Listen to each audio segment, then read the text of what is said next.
আমরা বাঁচতে চাই, বাঁচতে চাই, আমরা বিএলও, আমরা মানুষ, আমরা বাঁচতে চাই, বাঁচতে চাই, বাঁচতে চাই। আমাদের এই কাজ থেকে অবধি দিয়ে ইলেকশন কমিশন আমাদের বাঁচতে দেওয়ার অধিকার দিক। নোটিশ ইস্যু করা হয়েছে বা নোটিশ জেনারেট করা হয়েছে, তাতে কিন্তু ম্যাক্সিমাম প্রায় 80% রিজন হিসাবে একই ব্যক্তিকে যারা 6জন বা 6জনের বেশি পরিজন হিসেবে দেখিয়েছেন, এই কারণে তাদের হাতে নোটিশ ধরানো হয়েছে। এবার এই নোটিশ যখন তাদের হাতে আমরা দিতে যাচ্ছি, কারণ হিসাবে তাদেরকে আমরা বলছি যে তোমরা 6জন বা 6জনের বেশি ভাই বোন। তারা অনেকে তাদের মধ্যে বলছেন যে আমরা তো 4 ভাই বোন, তাহলে আমার 2 ভাই বোন কোথা থেকে এলো? আপনি এতদিন বললেন একরকম, আজকে আবার কোথা থেকে ভাই বোনের গল্প চলে এলো? এই বিষয়কে কেন্দ্র করে আমাদের ওপর তারা মারমুখী হচ্ছে। আমাদের কিন্তু জীবনহানি কিন্তু ভয় চলে এসেছে। আমরা মানুষ, আমরাও বাঁচতে চাই।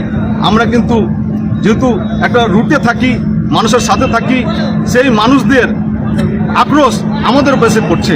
আমরাও কিন্তু বাঁচতে চাই, আর আমাদের এই জীবন রক্ষার্থে আজকে আমরা কিন্তু গণহারে এই ইস্তফার দাবি চাইছি।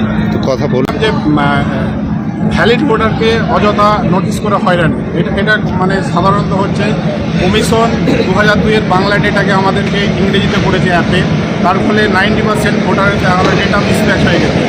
এই কারণে অনেকে নোটিশ করেছে। প্রথমে আমাদেরকে বলা হয়েছিল যে টাইটেল নেম আগে পিছিয়ে হলেও কোনো অসুবিধা হবে না, বা ছোটোখাটো মাইনর মিস্টেক থাকলেও একটু লোকে আমাদের নোটিশ করবে না। কিন্তু এখন দেখা যাচ্ছে যে সবকে নোটিশ করানো হয়েছে।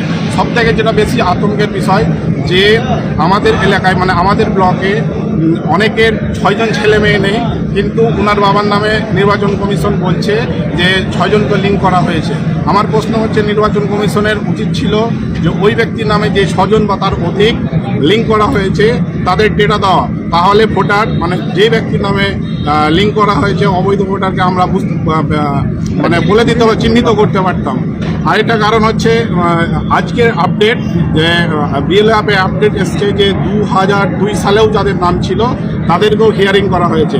অথচ যে সিটিজেনশিপ আইনে বলছে যে 1987 আগে যারা জন্মগ্রহণ করেছে তারা জন্মসূত্রেই ভারতীয়, ওদেরকে কোনো ডকুমেন্টস প্রোভাইড করতে হবে না। কিন্তু এখন দেখছি 2002 সালের যে তথ্য দেওয়া ছিল বা 2002 সালে যাদের নাম ছিল তাদেরকেও হিয়ারিংয়ে ডাকা হয়েছে। আমার ওয়াইফের ক্ষেত্রে বলছি যে ওর মাধ্যমিক থেকে শুরু করে কোনো ডেটাই ভুল নেই, একটা নম্বরও মিসম্যাচ নেই, কিন্তু বিএলও অ্যাপে কমিশনের যে অ্যাপ আছে সেখানে নাম্বার মিসম্যাচ আছে এবং তাকে প্রয়োজনীয় হিসাবে দেখানোর 6জন লিঙ্ক দেখানো হয়েছে, বাস্তবে কিন্তু 6জন ভাই বোন ওরা নেই।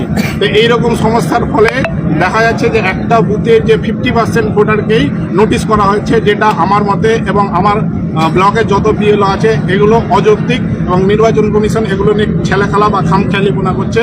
এগুলো আমরা মেনে নিতে পারছি না, যার কারণে আমরা আজকে এসেছি।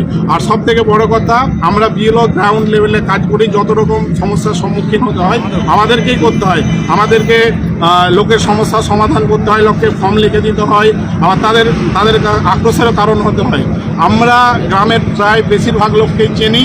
আমরা এর আগে যে লজিক্যাল ডিসক্রিপেন্সি এসেছিল সেখানে আমরা ভোটারকে আইডেন্টিফাই করেছিলাম, এবং আমরা প্লাস ভোটার নিজে সিগনেচার করেছিল যে 2002-এর ব্যক্তি আর 2025-এর ব্যক্তি একই ব্যক্তি এবং সেম ব্যক্তি।